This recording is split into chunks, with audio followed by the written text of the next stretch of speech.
Welcome back to Season 2, Episode 9 of Class on Grass Podcast. It's great to be back.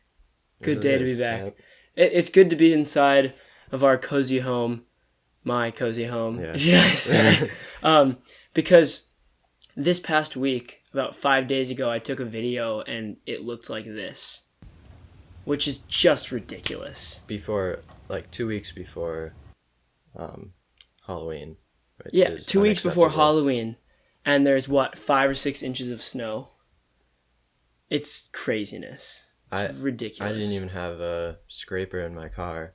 Yeah, you came out. I sacrificed my flannel to use it to get the snow off, like inches of snow covering my car as I came out from school.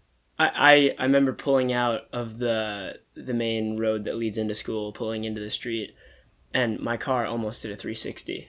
Luckily, there was no one driving on I don't know if it was like Fairview or something like that. That's a normal kind of driving day for you, though. Okay, yeah, moving on.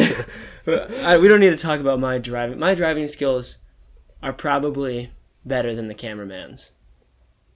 I'd have to agree. Less experienced, but... No, I'm more experienced. He is. Oh, yeah, he is. He's much less.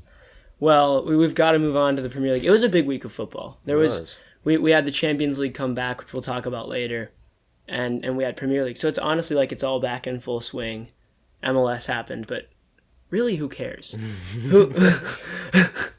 I mean, it's good to see the boy Caden Clark play. Yeah. But other than that, it's mostly Premier League and Champions League. Currently, we have Southampton playing Everton, top of the league. Still 2-0? Up 2-0 with... Phenomenal goals. Oh, Lucas Digne with a red card. I have him in my fantasy team. Just now. Jiminy Christmas. Straight red, it looks like. Wow. That's unfortunate for my fantasy team. I mean, I'm never going to say it's over because Southampton have given up the most points from leading positions ever in the league. Out of anyone. So, but 15 minutes ago, Everton on 10 men, 2-0 up, I'd say. There's a good chance you seal this one out for 3 points. It's looking very good. Yes. And that would be a huge result for us, I'd say. I mean, where are you guys in the table right now? I think we're 10th right now. So you're not really going to move up or down necessarily. Oh, well, we're in 5th right now. With the points. They add the points, yeah. That would be ridiculous. Wow. I mean, here's the thing. Who'd have thought an Aston Villa leads Southampton and Everton top 5 with Liverpool in there? Who would have thought that with 6 games gone? Well, that's the thing I was about to say. There's 6 games gone. So, essentially, this means that... And Brighton are only 2 wins away from that position. So it's okay. No, but I'm saying... That's 6 points out of a maximum of, 18? But, yeah. I mean, that's a lot. That's a third of the points. I guess. Again, though, we have to touch on the fact that it's 6 games in. So, realistically, looking at the table, it's probably going to look extremely different 10 games from now when we're actually halfway through the season. But what do you think the odds are that we keep the top, or keep 2 of the 4 wild cards in the top 5 right now? I'd say... After this game against Everton. Of the wild card. Well, I'd say Everton and Liverpool are probably the most likely to stay. Yeah, but Liverpool's not a wild card. No, yeah. So I'd say... I mean, Villa got crushed. If we have to talk about... Well, no, it's Patrick Bamford. Yeah, I mean, watching back the game, he had a lot of chances throughout the game. The best part was had 6. He had a hat trick, and he had 8 chances in front of the net that were point blank. In 10 minutes in, he had a cross that came in. He had a wide open header. He had 4 shots within 10 yards of the goal. And the best part was at halftime, it was 0-0. He hadn't scored a single goal. He had a second half hat trick. But the announcer was like, Patrick Bamford, he's had some chances, but he really needs to prove to these fans what he can do with this Leeds side because he hasn't yet in the Premier League. And we need to see that, even though he's done quite well in some previous games. And then he just comes out and scores a hat trick. The second and third goal were Second top goal quality. Was unbelievable. I didn't. Did you see it went bar down? Yeah. I didn't think it went bar down until I saw one angle of it. The ball just sails and goes bar down. The third goal. Yeah, I mean, not many go left-footed from that position across your And body. he opened up his body too, which was ridiculous. He had like this much space. Are you talking about the third one? Yeah. Now the third one. Yeah. The third one, the announcer said was better than the second one, and you could argue for both because the second one was prettier maybe, but the third one might be harder because I know a lot of Premier League players that can strike a ball bar down. But I don't know a lot of Premier League players. They can have 3 players around them in the box, open up their body. It reminded me of Messi. 3. I mean, well, let's not say Bamford is Messi. Bamford is Messi. Is that our take for this episode? That's our take. Okay. Every episode we need a take. All right. No, but I'd agree. Like, probably only inches of space around him with 3 or 4 defenders in the box.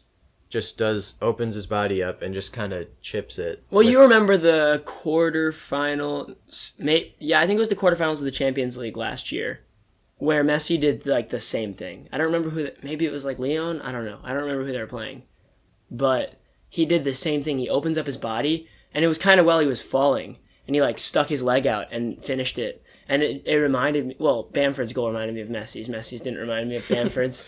Whenever I see Messi play, I just think of Patrick Bamford and how much of a successful player he's been. Yeah, really. But yeah, I mean, lots of crazy stuff in the Prem. We also have to talk about, and it's unfortunate for Brian, who is a supporter, who is a loyal supporter, but unfortunately, Fulham can't find wins. No, and Scott Parker isn't the guy. Out of the 3 promoted teams, they are the worst off by a long margin. Yeah, which is Leeds just beat Aston Villa, and Aston Villa's in the top 5. So it's just well, I'd say West Brom, I mean, aren't doing great either, but they're doing a little better than Fulham, I'd say. I'd agree. Brighton play West Brom, or is it? No, it's West Brom. I think this weekend or on Monday, and I'd say we have a extremely good chance of getting 3 points out of that game. Yeah, and with Fulham, I mean, Palace are just such a hard team to play against because they're either insanely good or insanely bad, and that also determines Zaha's performance. It does. You can tell from like his first touch on the ball whether he's going to be the best player on the field or he's just not. I don't know. It's weird because a lot of players need to develop confidence in order to play well. Like with their first few games with the team, or maybe they're young and they have their first few years, they need to bring that confidence. But Zaha's a veteran on this Palace side, definitely. And I understand making a good first impression in each game is important, but I don't know why he's so dependent on that first couple touches of a game. And it just almost seems like he just like gets the ball in the first couple of seconds of the game and then kind of like in his mind he's just like, should I try today or not? Yeah. And he tried against Fulham. He was unbelievable against Fulham. Well, the one thing I have to say, have you ever noticed when you're playing that if you have, like I always say to myself when I start the game, I want 5 or 6 clean 1 or 2 touch passes to get me started so that the teammates trust me for this game, so that I can make sure that I'm trusting myself and that I start off well. But at a certain point, I feel that you need to be able to bounce back from that if it doesn't go well in the beginning. If you don't successfully get a pass off or something, you need to be able to bounce back. Especially if you're a winger. I'm not a winger. You're not a winger. But especially if you're a winger, you know, you're going to make mistakes. And I think Wilfried Zaha is, yes, he bounces back from stuff. But I think in general, as a Premier League player, a veteran of that Palace side, needs to figure out how he can keep his head up after poor performances from either Palace or himself. Yeah, he's very much an attitude-driven player, I'd say.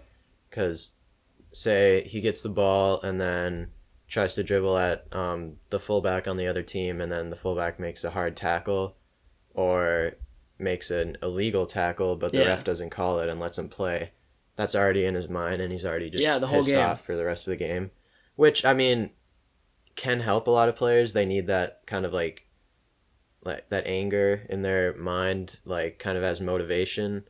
But with him, it's really on a knife edge. It's either that anger turns really good and he just goes off, or he gets all in his head and just doesn't really focus on actually playing. Do we know any other players in the Premier League that have that same attitude when it comes to how they play, or even just in any of Europe's top 5 leagues? I think it's uncommon, to say the least, for a player to have that attitude and to succeed on such a level. I mean, I can't think of a player with the quality of Zaha that has that kind of issue. Because Zaha, I could see him definitely transferring to any of the Premier League's top 6, except for maybe Liverpool, and getting consistent minutes throughout the whole season. And I could see him going to the likes of Dortmund or Barca or Real Madrid, etc. And he would definitely get consistent minutes throughout all of the season. So I just think, like, that brings me to a new point. Do you think Zaha should leave Palace after this season? I think you always ask that after every season. For the past 5 years, it's been, he's loyal. Oh, linked to Tottenham, linked to Arsenal, linked to Chelsea. Well, it's all linked in England. Yeah, which I think in the past couple of years, it's been less and less likely that he would actually do well at those clubs. I think it's just the inconsistency for me. I don't think those big clubs, they'll bring him on, they'll buy him, but I don't see them. They might play him a little bit, and then if he has performances that are subpar, I don't see him playing that much. And I think that's why. Yeah. Because with Palace, they can't afford to not play him when he's kind of out of form. Could you argue that on that City side, Riyad Mahrez and Bernardo Silva get switched in and out due to inconsistency? I mean, yeah. It's kind of difficult with them because they have so many good players that it's either just rotation or it's actually form. Yeah, I don't know if it's hard to tell if it's rotation or form, because when they don't have a good game, it's on such a minute level, and it's so hard to tell because it doesn't affect the team as a whole as much as a smaller team who depends on that player so much. The bigger teams like City, they don't depend on Riyad Mahrez, per se, or Bernardo Silva to perform. Even Aguero, they don't depend on it. Because their team is so good, there can be a game where, say, De Bruyne scores 2 goals and they win, 2-0. Yeah. But Mahrez has an incredible game, but, no one really cares because their team is so good. It's whoever scored had a good game. And on top of that, it could be the exact opposite. De Bruyne could score 2. Aguero could have had the worst game of the season, not made any runs, not done really anything. And you wouldn't notice because the team is so good that it's hard to tell when something's off like that. And then Gabriel Jesus might come in for the next game in place of Sergio Aguero, but you're like, why? And you have to dig pretty deep to get those answers of it's because Aguero wasn't doing this or that. But it's also, you never know, because it could be because of game plan and it could be because of who they're playing next, whoever fits the build of that game and how they need to perform. So just finishing that off, yes, Wilfried Zaha could go to other clubs, but maybe it's because he wants the minutes. He's going to play every game for Palace. Yeah. That's a given. And if he leaves Palace and goes to City, Tottenham, Liverpool, he's not going to play every game because the only players that do play every game are either their star center backs or Aguero, Salah, Mane, and that's pretty much it. Everything else gets rotated, and you even see Salah and Mane getting rotated every once in a while as well as Aguero. Yeah, I could definitely see Zaha being the player that wants to be that just consistent. You're in the team, you're in the starting 11 every single week. and that's just kind of what he likes, and he'd rather have that than be at a big club and not play every single week or not start every single week. And I think that's probably the biggest thing for him, because I don't see why else he would want to stay at Crystal Palace, who finish, mid-table every year and don't really do anything that special. So it must just be he likes that kind of glory of being the best player on the team, even if that team's not very good. Yeah, I see that. All right, now we have to get into talking about the Champions League, which started this past week. Really good to have it back. Like we said earlier, it feels like everything's in full swing, and it was good just to see. I feel like the Champions League, I don't know about you, but the Premier League's fun to watch, but the Champions League brings a different vibe. Kind of like the World Cup brings a vibe you never get. The Champions League brings that vibe that's kind of close.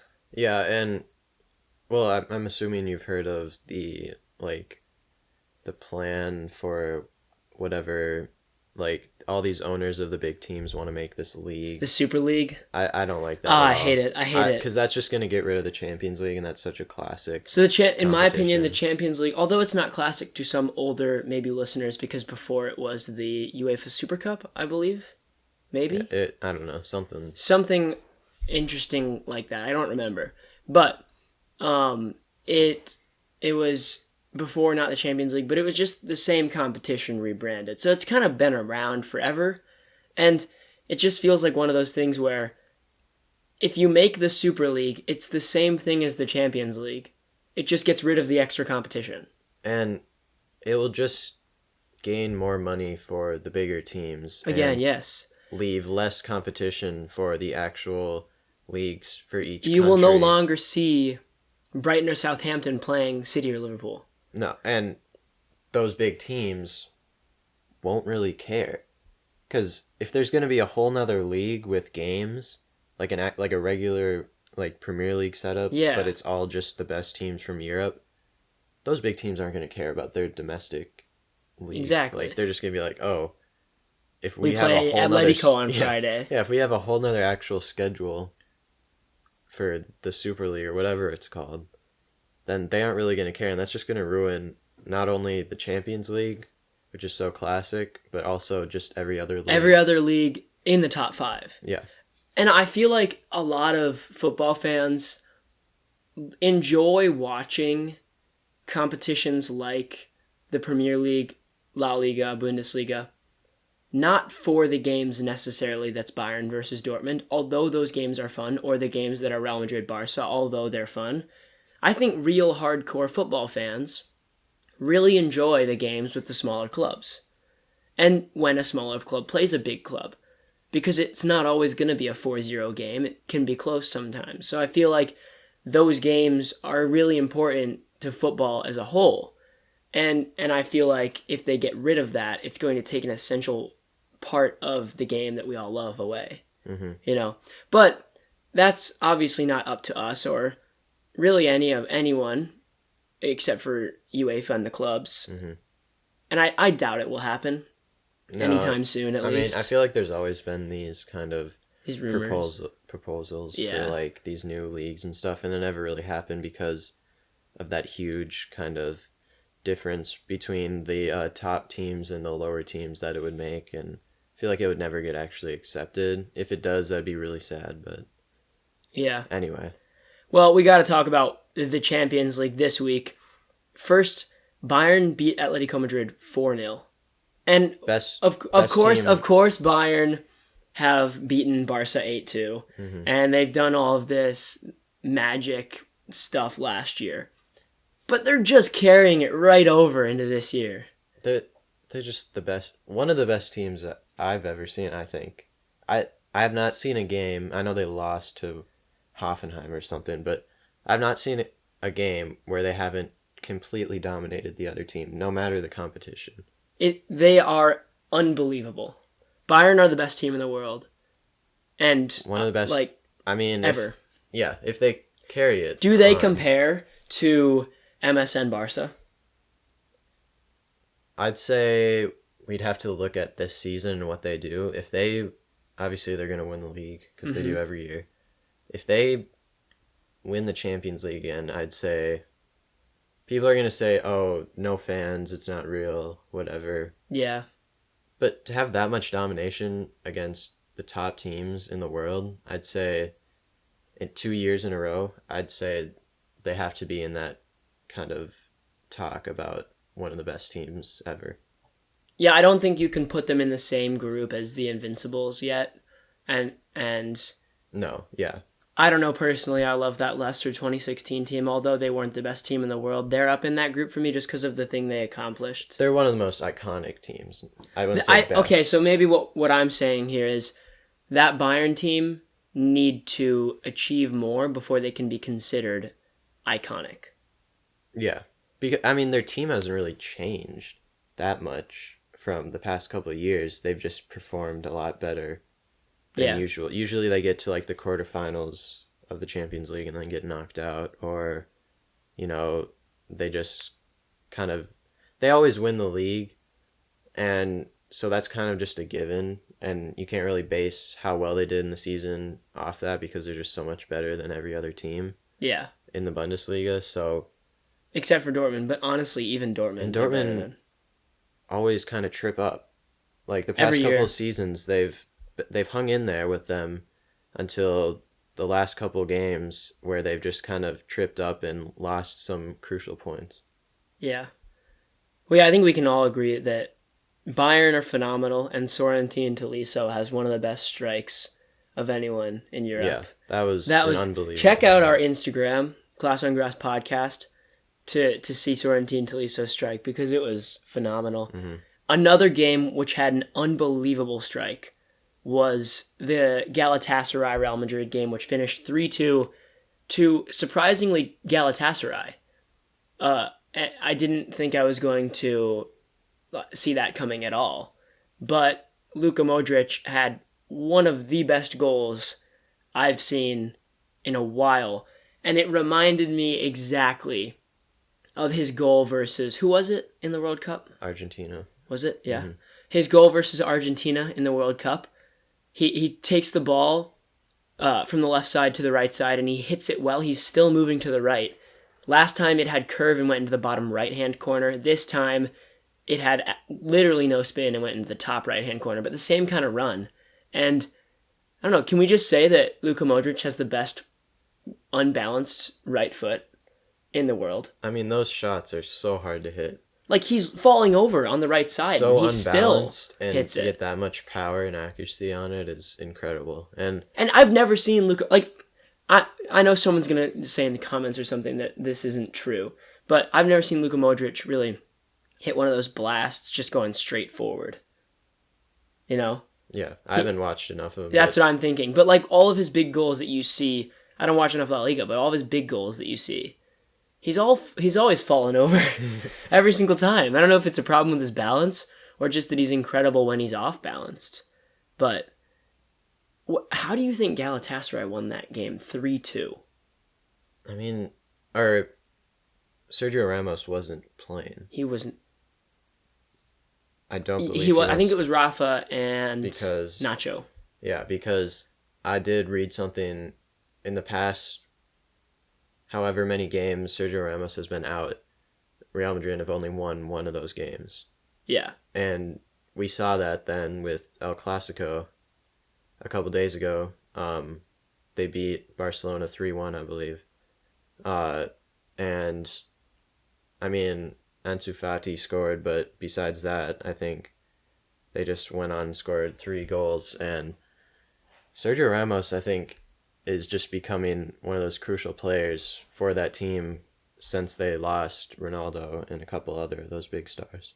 I agree. Well, Sergio Ramos is rumored to maybe go to Paris Saint-Germain or Juventus. What do you think about that? Because if he leaves, that Real Madrid team's done out. That's what we said when Ronaldo left, and they bounced back. They won the league and everything. You know what's sad? Karim Benzema is actually good. I think that's the biggest takeaway here. He's been probably just wrongly underrated or overrated the whole of his career. People are like, oh, he's he's overrated, whatever, but he just continues to actually score consistent goals every year. And I think it might partially be because he doesn't play for France anymore. And so people don't kind of think like, oh, who are the best strikers? Oh, Benzema only does it for Real Madrid against Getafe or someone like that. Why? Okay. Why does Karim Benzema not start for France, but Olivier Giroud does? I'm trying to remember. I feel like he retired from international. Was it his choice? I feel like there's a scandal in there. Let me look. Start talking about something.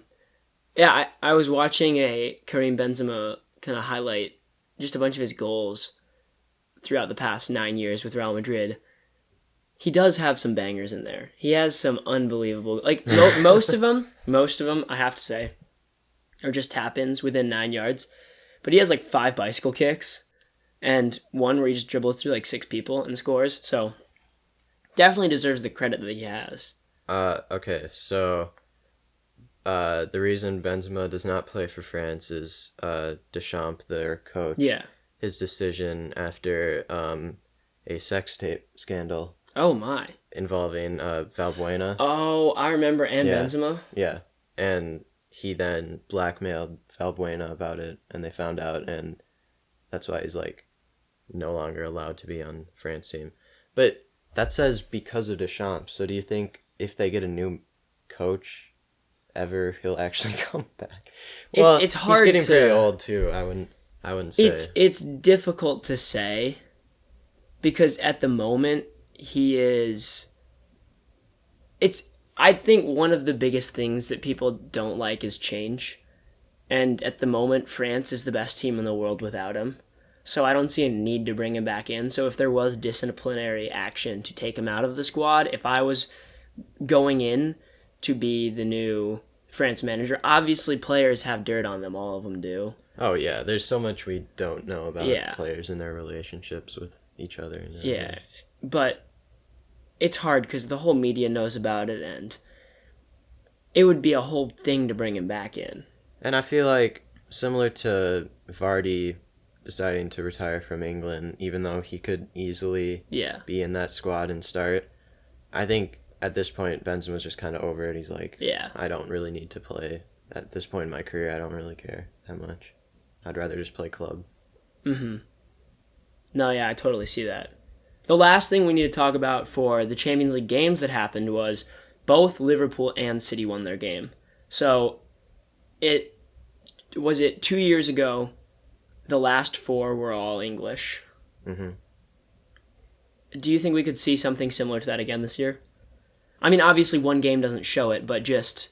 I don't think so. They both won, so obviously they're not getting off to a stinker. Yeah, I don't think so. I think... From what I've seen from Liverpool and City, they're so inconsistent this year. They are, and I don't see teams like Chelsea going far either. I think it's going to be very difficult. I think easily 1 or 2 of them could make it that far, but I don't see them kind of dominating as they did 2 years ago. I see maybe... every big team's kind of inconsistent at the moment. Barcelona, you can't really trust. Real Madrid, you can't trust. The only team that I can trust is Bayern. Yeah. Although Juve has shown that they're quite good, they just haven't been tested. Ronaldo wants to win that Champions League with Juve so bad. So bad. Did you see his new haircut? Yeah, he went full bald skis. Yeah. It's hilarious. Should help with headers, probably. Put more accuracy on his headers. Yeah. But yeah, I mean, I would really like it for an English team to make it to the semifinal because it's a magical place, that Champions League semifinal. It is. It is. I mean, last year we didn't see it as much. I don't know if that's because of COVID and that. But 2 years ago, the semifinal was... The final was terrible.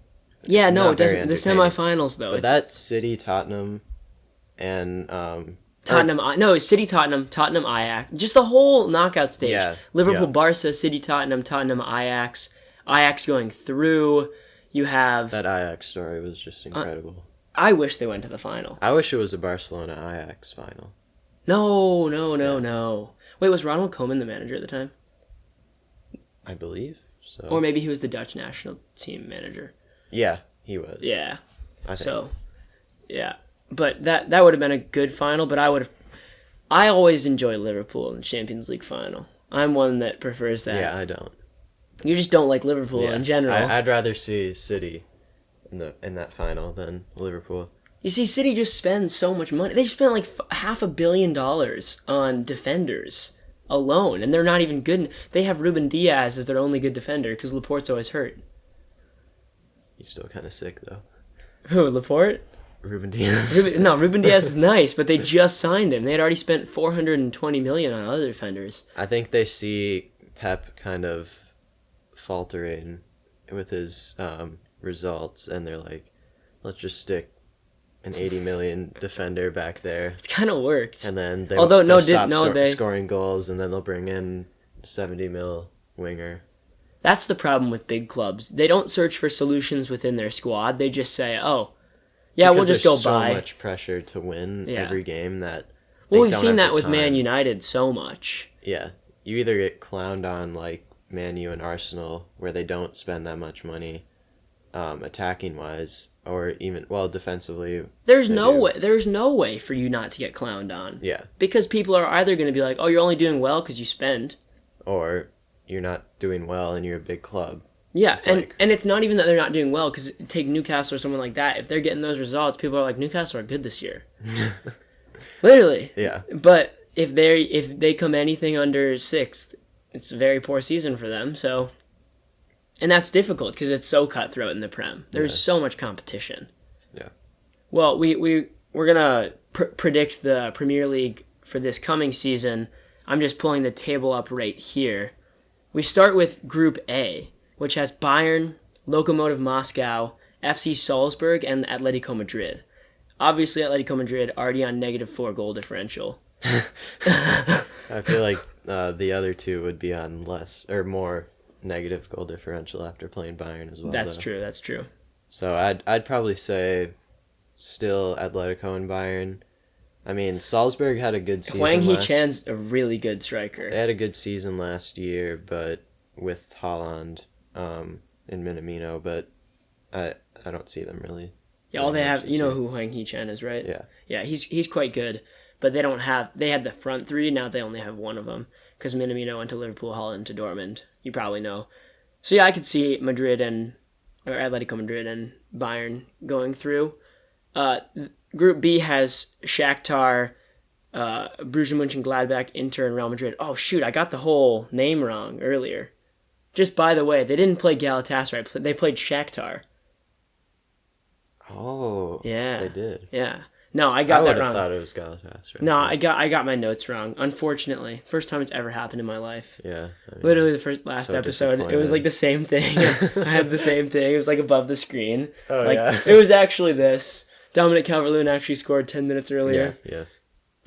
No, but they're both. Here's the thing: you gotta throw me a bone, because Shakhtar and Galatasaray. Who really knows the difference? And they're both orange. Yeah. So.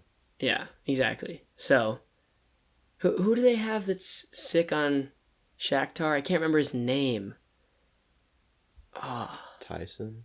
It's another one. I'll think of it later. But we have this group: Shakhtar, Gladbach, Inter, Real Madrid. I personally see Inter going through. I don't know. You think Gladbach might? I see that. I see Real Madrid, and then... I mean, that's a big win for Shakhtar. I'm not going to lie. It is. It's a huge win. That kind of changes everything, because... Imagine Shakhtar in the knockout stages. Because Inter are kind of not trustworthy, and then Mönchengladbach, I say, would be on the same level as Shakhtar. So I agree. I mean, due to that one result, I'm just going to go with them. Shakhtar and Real? Yeah. That would be interesting. Just to spice it up. Yeah, just to spice it up a little. We have Group C, City, Olympiacos, Marseille, and FC Porto. I see Porto and City going through. Yeah, I'd agree. The only reason that Porto are in the bottom right now is because they lost to City, but I think they'll beat Olympiacos and Marseille. Porto's quite a good team. They don't get enough credit because they're in the Liga NOS, Isn't it called something else now, maybe? No, that's right. The League One's called League One Uber Eats now. And then the second one is Domino's. Yeah, it's Domino's. I love what the French FA is doing with their league system right now. Love the sponsorships on the league name. Yeah. Group D, we have Atalanta, Liverpool, Ajax, and who are FC Midtjylland? Fixtures. I see them going through. They don't even have a badge on my app. They don't even have a badge. That's a great group, though. I'd say phenomenal group. They lost 4-0 to Atalanta, though. That FC Midtjylland. I love Ajax, but I say Atalanta and Liverpool. Atalanta always do well. They've got Duvan Zapata and Alejandro Gomez. They do well in the Champions League. They do. They do very well. And even in Serie A. Mm-hmm. In Group E, we've got FC Krasnodar. What are these new teams? I've never seen these teams in the Champions League. We got Stade Rennais, Sevilla, and Chelsea. I see Yeah, good. They haven't played yet. I was about to say. Because Chelsea's last, but that's just due to the naming, I think. Well, no, Chelsea lost to Sevilla.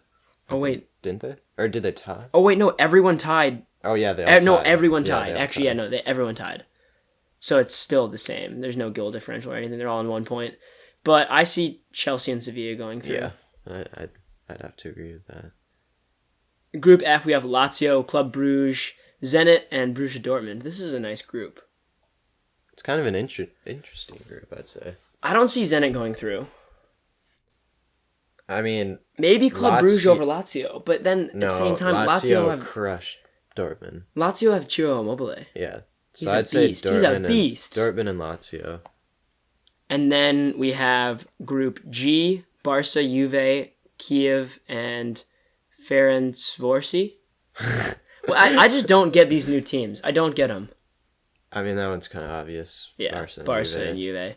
And then the last one, we have Group H. Leipzig, United, PSG. God, what? Başakşehir. That's got to be some Turkish league team. Yeah. It's got to be some... I'm butchering every single one of these names. I think you're doing okay. You think so? It's not right, but... I mean, who else? Tell right now, if you think you know how to pronounce Başakşehir... We'll put the name up on... If you think you know how to pronounce that, you are crazy. But on this group, I definitely see... Send in your guesses on how to pronounce that. I see PSG and Leipzig, even though somehow Man United beat PSG. But, I mean, that's kind of hard because they beat PSG, and then I could see them losing to Leipzig, but beating... I could see them losing to Başakşehir. So I see them going through almost, unless Leipzig and PSG completely crush the other two teams. Yeah, maybe. So I don't know. All right, well, that technically rounds up the podcast for this week. We tomorrow are recording our interview with pro player for New York Red Bulls MLS, the 17-year-old Caden Clark. We'll be doing a 25 to 30-minute interview with him tomorrow, and we'll be posting that as a bonus episode sometime throughout this week or next week. So keep your eyes peeled for that. That one should be really cool, and I think you guys will love that. I hope you enjoyed this episode, and we'll see you next week.